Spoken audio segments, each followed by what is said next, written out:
ষষ্ঠ শ্রেণীর শিক্ষার্থীরা, আজকে তোমাদেরকে আমি এখানে শেখাবো কিভাবে বাক্য থেকে কি তুমি পার্টিসিপেন্ট আইডেন্টিফাই করবা।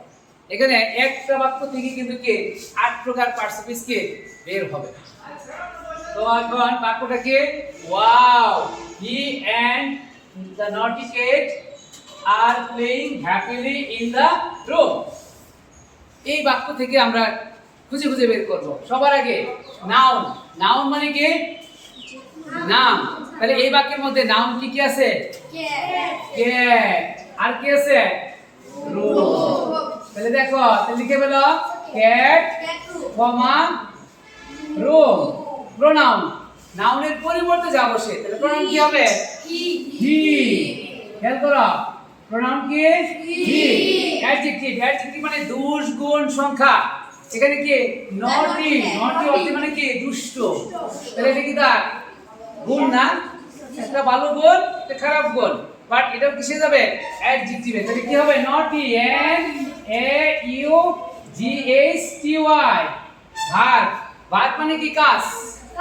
ভার্ব মানে কাজ করা বোঝাবে। তাহলে ভার্ব কি আছে? Are playing.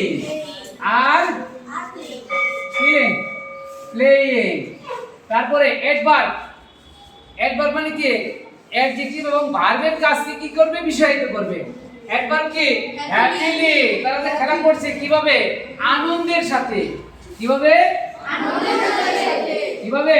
আনন্দের সাথে। প্রিপজিশন, তার কাজ কি? সম্পর্ক স্থাপন করা। খেয়াল করো, ইন, সে কি করছে? সম্পর্ক স্থাপন করছে। তাহলে প্রিপজিশন কি হবে? ইন। কনজাংশন, তার কাজ কি?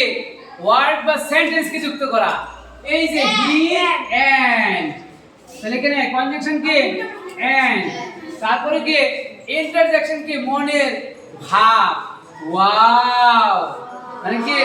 এই যে এখানে ওয়াও অর্থাৎ কি? আর এই যে এখানে বি ছিল, এরা মূলত কি আর্টিকেল, তারা কি পার্টিসিপেন্সে আসবে না। তাহলে কি এর আগে একটা বাক্য থেকে 8 প্রকার পার্টিসিপেন্স বের হয়েছে, এভাবে কি প্র্যাকটিস করেছো? মনে হয় না। হ্যাঁ, কি কোন বাক্যটা করছো বলো? একটা বাক্য থেকে 8 প্রকার পার্টিসিপেন্স খুঁজে বের করছো? ওকে, বাক্যটার নাম বলো। ওকে, করে থাকলে ভালো, ঠিক আছে। তবে সব জিনিস মনে রাখার চেষ্টা করবা। তাহলে কি সবাই কি বুঝতে পেরেছ? তোমাদের পরীক্ষা কিন্তু কি এরকম ভাবে আসবে। ধন্যবাদ সবাইকে।